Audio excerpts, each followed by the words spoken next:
강의 내용은 일단 처음 하시는 분들의 기준을 맞출 테고, 불필요하게 쓸데없는 것까지 다 하지는 않습니다. 시험에 나올 것만 우리는 공부하러 왔기 때문에, 뭐 대학 강의가 아니라서. 그래서 교재가 지정이 되어 있긴 하지만은 많이 빈약합니다.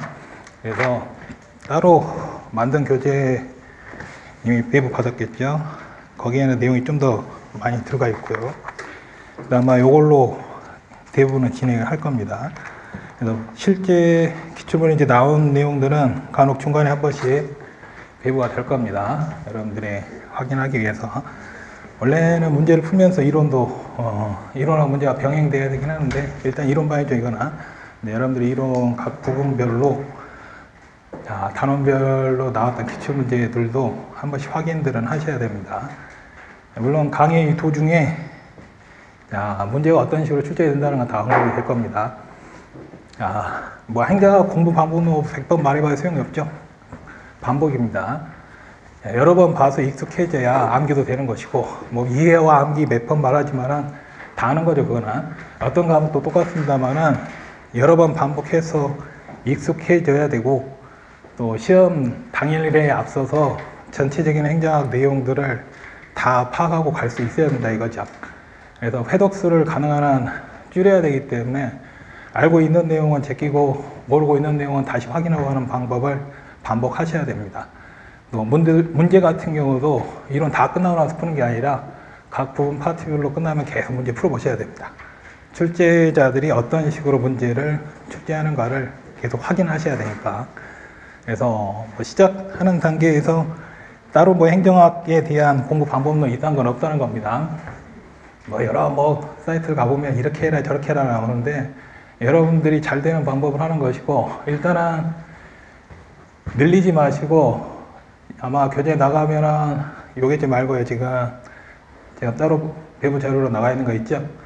거기 있는 내용에 충실해서 계속 보시라 이겁니다.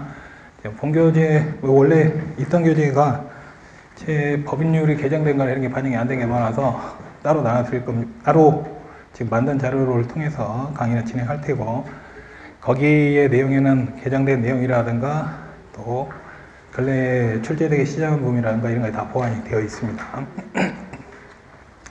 또 행정학의 양이 원체 많다 보니까 처음 하실 때는 좀 어려울 수도 있습니다. 어려운 건 당연합니다. 왜 이렇게 어렵지 않은데 국어영어 국사 쉽습니까? 올해에도 어렵죠? 그런데 처음 하는데 당연히 어렵겠죠? 어려운 건 당연한데 그 어렵다는 생각 계속 안고 가면은 계속 어렵습니다. 여러 번 해서 쉽게 만들어 가야 됩니다. 그래서 반복하는 것이 가장 최선의 방법이고, 또 행정학 공부하실 때 일단 염두에 두셔야 될 것이 내용이 대부분 다 비슷한 구조를 취하게 됩니다. 사연이 있다는 걸 알고 계셔야 됩니다. 배경이죠. 그 배경이라는 것이 이론이라든가 제도가 배경이 될 수도 있고, 또 역사적 사회 상황이라든가 이런 것이 배경이 될 수도 있죠. 즉 이때 뭐가 발생했다는 걸까요? 문제점이 있었다는 거죠. 이런 문제가 있으니까 이걸 해결하기 위한 이론이라든가 제도들이 만들어지겠죠. 그럼 얘네들의 특징들이 있겠죠. 그 특징들은 이 문제를 해결하기 위한 특징들을 가지겠죠. 그게 장점으로 나타나겠죠. 근데 운영이 되다 보니까 또 상황이 바뀌죠. 그럼 이런 장점은 있었지만 한계나 문제점이 다시 드러나겠죠.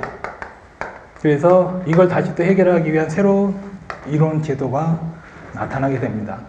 그래서 구조를 알면서 보시면은 어떤 개념이나 이론이 나오면은 왜 나왔을까부터 시작해가지고 들어가서 이런 문제 해결하기 위해서 이런 특징이 있었고, 당연히 이런 특징이면 이런 장점이 있겠고, 또 시대 상황의 변화에 따라서 어떤 단점이 나타나고, 또 이걸 보완하기 위해서 어떤 제도들이 출현하는가, 이런 것들을 확인하면서 생각하시면 되겠고,